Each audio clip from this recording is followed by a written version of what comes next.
의외로 저는 이 영화가 앞으로의 새로운 시대를 이렇게 활짝 여는 영화라는 느낌이라기보다는 네. 어느 한 시대를 이제 문을 닫고 마무리하는.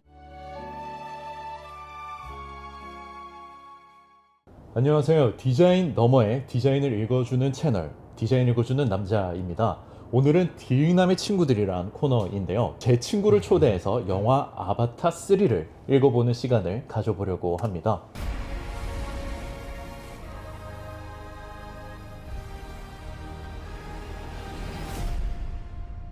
약사님은 아바타 3편 어떠셨어요? 약사의 눈으로 보면 뭔가 다른 사람들이 보는 거랑 다른 뭐 특별한 게 보이나요? 있죠. 약사라고 하면은 아마 약초나 생물 이런 게 보이겠거니 하겠지만은 사실 약사 일을 하면서 쓸데없이 민감해지는 감각이 하나 있어요. 뭐예요? 바로 색입니다. 색이요? 네, 컬러 그 색이요? 그렇죠. 약사가요? 색감. 이 네. 영화의 색감이 정말 약사에게는 좀 민감하게 다가왔어요. 약사가 어떤 면에서 색에 민감하다는 거죠? 약국에 가셔가지고 약을 찾으시면은 약사가 생각보다 엄청나게 빠르게 약을 빨리 찾아오죠. 약국에는 사실 약의 개수가 수천 개에서 만 개 단위로 엄청나게 많이 있거든요. 종류가 수천 개요? 아니면 개수가 수천 개요? 종류가. 종류가 수천 개요? 네네. 그 디테일한 위치를 찾을 때 사실 색이 굉장히 중요합니다. 그 여기서 그럼 색감이 발전했다는 거는 영화를 보면서도 색이 이렇게 먼저 보인다 이 말씀이시죠? 맞습니다. 어. 조금 웃긴 이야기일 수도 있는데 저는 그 나비족의 주요 색깔이 파란색과 초록색이잖아요. 그렇죠. 저는 그거 보면서 이 파란색 나비족은 저거 목감기구나. 목감기 약이다. 파란색 목감기. 초록색은 코감기 약이구나. 족장님 위치에 있는 분은 네. 이 젓갈색의 옷을 두르시잖아요. 종합감기 약이다. 정확함기요. 약의 색에도 질서가 있는 거네요. 그렇죠. 그리고 저는 아바타 1편에 그 숲의 초록색, 네. 그다음에 2편 같은 경우에는 이 바다의 파란 색깔, 그렇죠. 초록 파랑이 메인이었죠. 그리고 3편 같은 경우에는 이제 예고편에도 보여주었듯이 이 빨간색과 회색 이 갑자기 뜬금없는 색깔이 나와가지고 저는 이 영화의 색감이 완전히 달라진다 이렇게 생각했었는데요. 근데 실제로 보니까 그렇게 지배적이지는 않았습니다. 진짜 그 말씀해 주신 대로 약사님들이 약국에서 약 찾는다고 허둥지둥 되는 거를 본 적이 없거든요. 너무 자연스러워서 그게 전문적인 거구나 눈치도 못 챘었나 봐요. 근데 이제 그게 색에 대한 훈련이 되어 있고 그렇다 보니까 영화를 볼 때도 놀러 가서도 그게 먼저 눈에 들어온다는 게 되게 신선하게 와닿습니다. 저는 사실 평소에도 세상을 더 디테일하게 그리고 더 다르게 더 깊게 바라볼 수 있는 게 능력이고 통찰이라고 생각을 하거든요. 특히 이제 AI 시대에는 이렇게 더 다르게 볼 수 있는, 얼마나 볼 수 있는지가 능력이고 그런 능력이 있어야 AI한테 뭘 시킬 거지 않습니까? 그런 측면에서 이 코너 좀 기대가 됩니다. 만들기 잘했다는 생각이 듭니다. 다른 특히 이런 전문직은 세상을 어떻게 보는지 되게 배우게 되네요. 맞습니다. 저도 예전부터 신한 씨 채널을 구독하면서 그 새로운 관점을 정말 많이 배웠는데요. 근데 이게 신원 씨 하면 보시는 분들 사실 누군지 잘 모릅니다. 제 그러면 이름이 뒷남. 신원입니다. 네, 그 편하신 대로 해서 불러주시면 됩니다. 네. 네, 옆에서 보면은 항상 영어로 대화하시더라고요.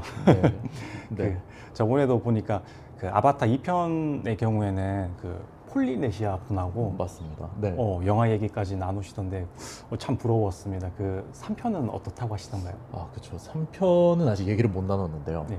사실 우리가 그 아바타 2편 가지고 영상을 만들려고 했었지 않습니까? 그렇죠. 관심 있게 봤던 게 그 극 중에서 보면 이 주인공 딸 키리가 발작을 일으켰을 때 따로 약에 대한 표현이 나오지가 않더라고요.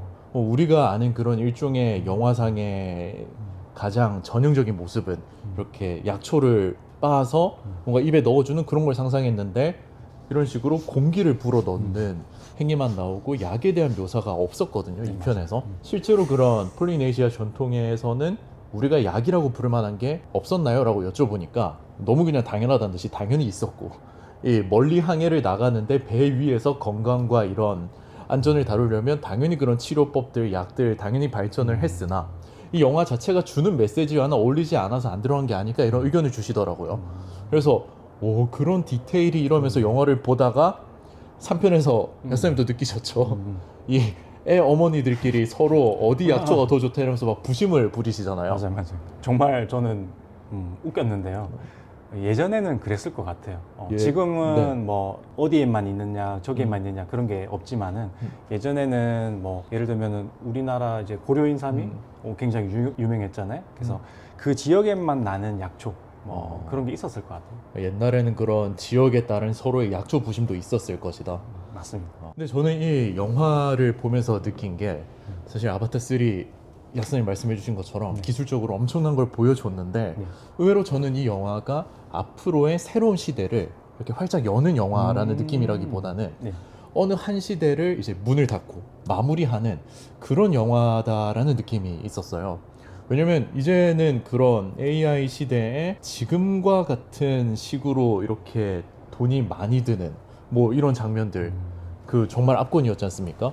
이렇게 하늘을 나는 새로운 그 CG도 보여줬고 이렇게 툴쿤이 올라오는 모습 와 정말 멋있었고 근데 이거를 전부 다 CG로 만드는 그런 사람이 투입되는 시간 비용을 생각하면 AI를 쓰면 그걸 혁신적으로 아낄 수 있잖아요.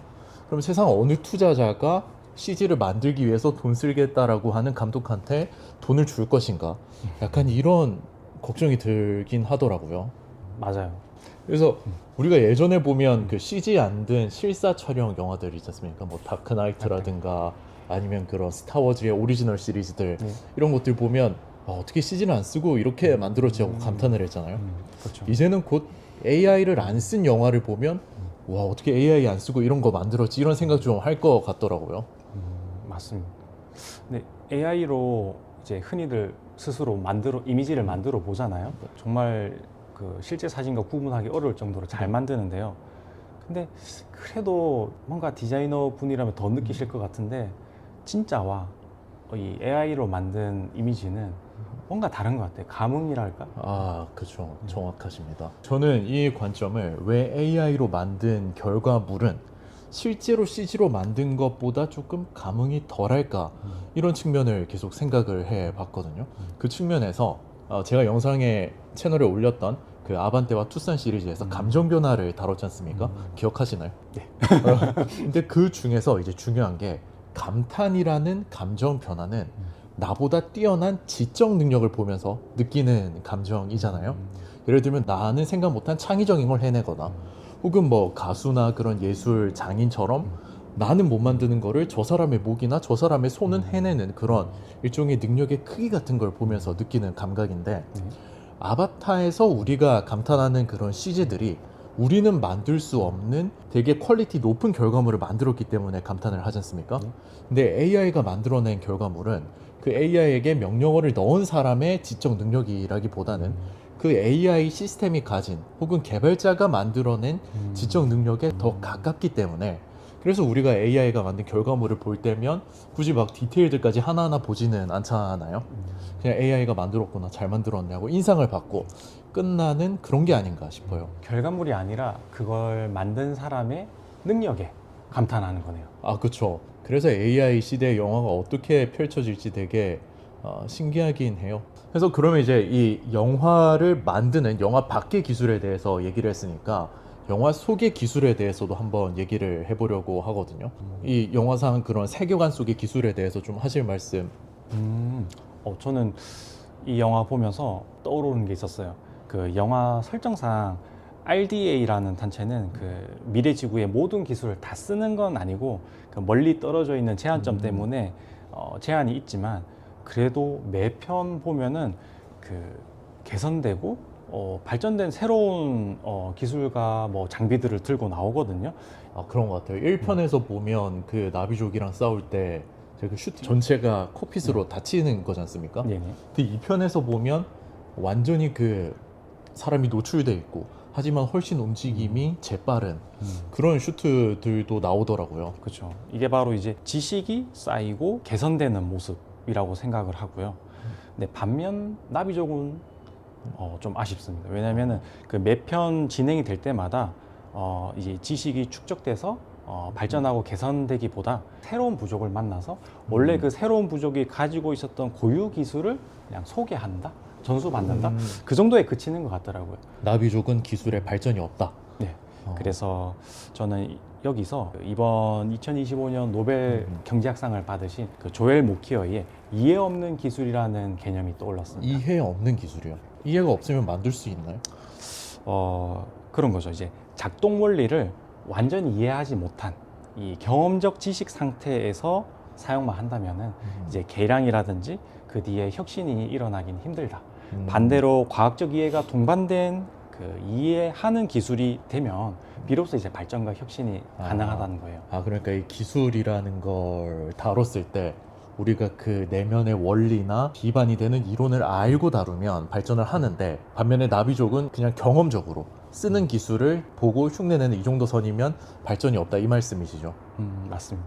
그리고 이거는 또 하나 든 생각인데, 그 AI의 존재가 오히려 이제 나비족의 AI에 기대는 측면이 나비족의 문명 발전에 방해가 되는 요소가 아니었을까 생각이 들어요. 직접 이렇게 자기들도 비행기 만들고 총 만들고 해서 싸우면 될 텐데 뭔가 AI에게 기대는 측면이 있다. 그렇습니다. 그게 없었으면 더 기술이 발전했을 것이다. 이제 더 필요가 생겼을 것이고, 필요가 생기면은 개발할 의지가 생겼을 텐데 모든 어려움을 AI에 기대는 느낌이 있었습니다. 그러면 약사님께서 보시는 기술은 이렇게 축적이 되고 이해를 함으로써 발전할 수 있는 기술이 좋은 기술이다. 맞습니다. 그게 좋은 기술입니다. 전 사실 동의하지 않습니다. 네. 왜냐면 이 기술이라는 게 우리가 끊임없이 뭔가 새로운 걸 만들고 더 효율적인 거, 또 더 강한 거를 만들잖아요.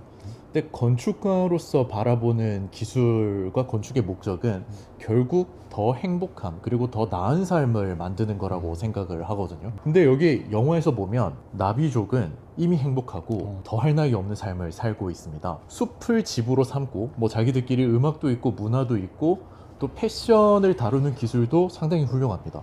이 사람들 기본적으로 삶의 질이 굉장히 높아요. 촉수, 저거 이름이 뭐죠? 그거 이용해가지고 하늘도 날고 바다도 들어가고 하면서 나름의 교통수단이라고 부를 것도 있지 않습니까? 전부 다 자연과 함께, 그리고 자연에 기대서 만들어지는데, 그런 점에서 저는 이들이 발명을 못한 게 아니라 그런 기술이 없어도 되니까, 건축으로 따지면 이미 숲이 집이니까 집을 짓지 않았다, 약간 이런 생각도 들거든요. 좋은 의미긴 한데, 얼핏 들으면 기술보다 자연으로 돌아가자라는 말로 들릴 수 있는 것 같은데요. 그렇죠. 저는 이 영화에서 느낀 점이 기술 대 자연의 대립이 아니라 섬세한 가치 대 단순한 가치의 대립을 얘기하고 싶거든요. 여기서 사실 섬세하다는 건 인간을 포함한 자연이 가지고 있는 그런 일종의 세계이자 세계관을 얘기하는 거라면, 단순함은 상품의 세상에서 통하는 개념이거든요. 나비족이 만약에 지구의 신석기 문명의 사람들처럼 따로 이렇게 연결할 수 있는 네트워크가 없었다면 삶의 질이 그렇게 높진 못했을 것 같아요. 나비족은 판도라 생태의 연결을 통해서 이런 탈 것도 얻을 수 있고 데이터 네트워크도 만들 수 있잖아요. 그리고 그렇게 만든 네트워크가 굉장히 섬세합니다.